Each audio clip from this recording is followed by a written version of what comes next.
Chapter 23. They that feared the Lord.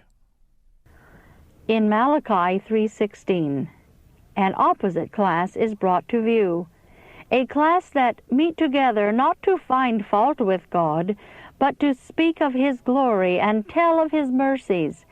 These have been faithful in their duty. They have given to the Lord His own. Testimonies are borne by them that make the heavenly angels sing and rejoice. These have no complaints to make against God.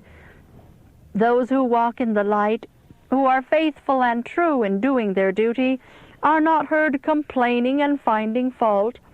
They speak words of courage, hope, and faith. It is those who serve themselves, who do not give God His own, that complain. They that feared the Lord spake often one to another, and the Lord hearkened and heard it. And a book of remembrance was written before Him for them that feared the Lord, and that thought upon His name. And they shall be mine, saith the Lord of hosts, in that day when I make up my jewels, and I will spare them, as a man spareth his own son that serveth him. Then shall ye return and discern between the righteous and the wicked, between him that serveth God and him that serveth Him not. Verses 16 to 18.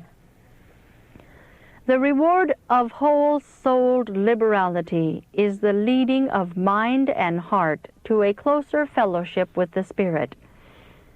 The man who has been unfortunate and finds himself in debt should not take the Lord's portion to cancel his debts to his fellow men. He should consider that in these transactions he is being tested, and that in reserving the Lord's portion for his own use, he is robbing the giver. He is debtor to God for all that he has, but he becomes a double debtor when he uses the Lord's reserved fund in paying debts to human beings. Unfaithfulness to God is written against His name in the books of heaven.